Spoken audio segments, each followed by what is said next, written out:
we doing on time? It was almost 6:30 by the time I started recording this nice walk across the Slit Bridge, so we should be plenty fun.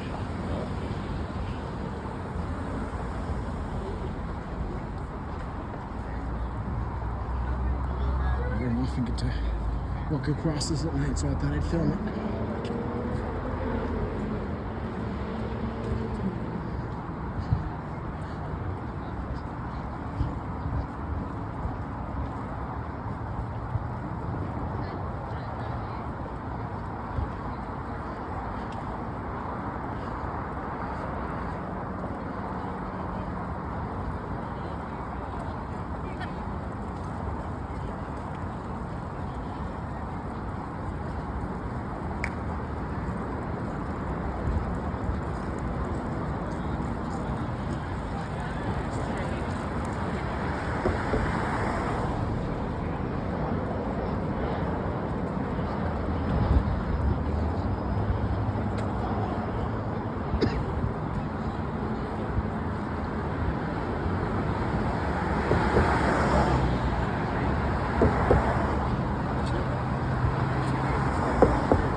Exactly.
We were like, we're not gonna see you.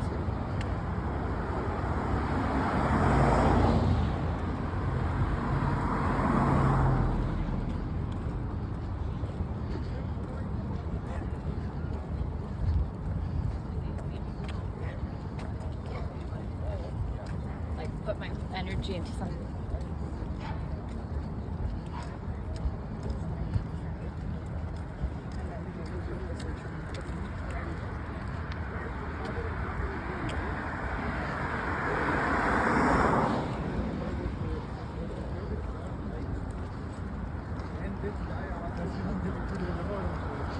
Gigante interior, jo.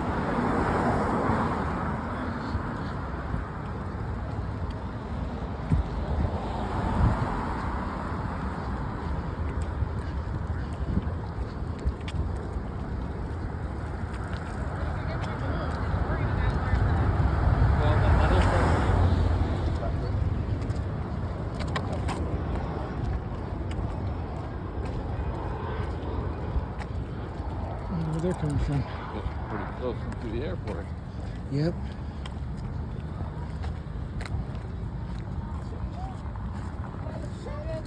I know.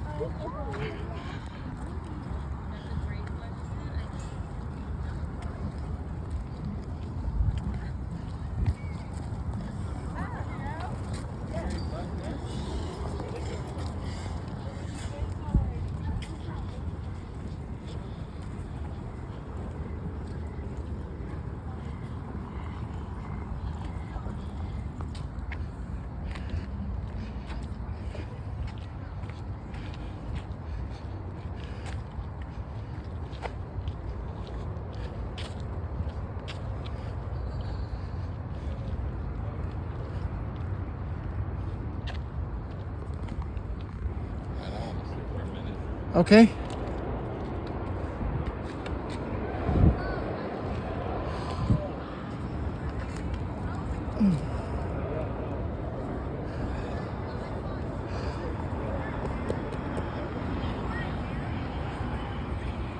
Where do you want to eat? Well, I started thinking towards more my house. At least I have more places I know of. Okay. It was a cross between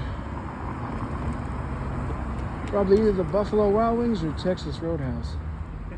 Those would be about the two places I know that would be open for sure. I don't know of too many Chinese places that would be sit down and open. Even though I love Chinese food the most, I don't like everything. Quarter two. I didn't think. Okay.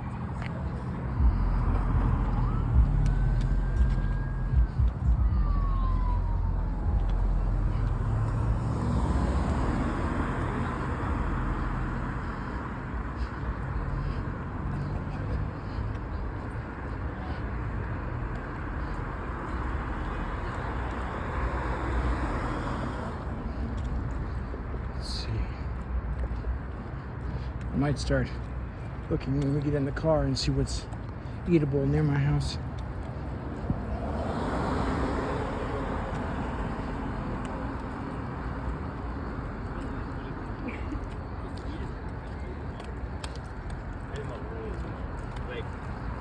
There's tours you can take.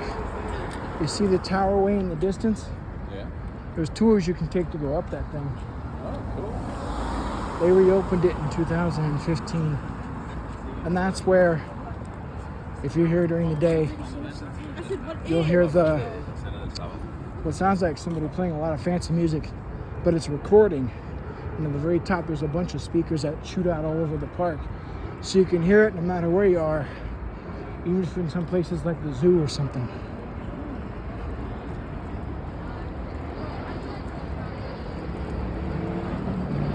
That, like most of this park, has been here since 1915.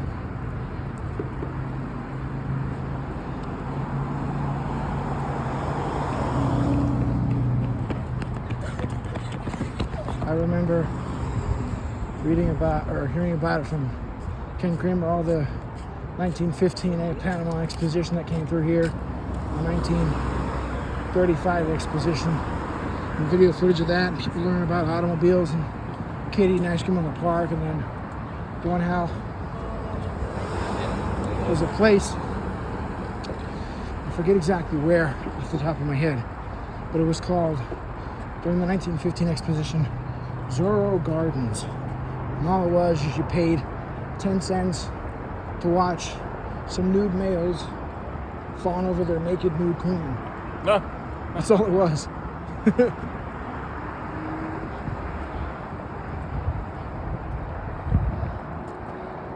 Zorro Gardens is itself, the location's still there, but you couldn't do that again now. No, But there's some places that have disappeared like that, including Honeymoon Bridge, that eventually became too old and rotten, and so they had to tear it down. You can go down to where it used to connect across the short little valley, but you can't go across that spot anymore. There's a spot, if you know where you're looking, also of where they used to take you during the 35 Exposition out onto new automobiles, Ford cars I think it was, and you could give them a test drive on this dirt track or something, get a feel for it, stuff like that.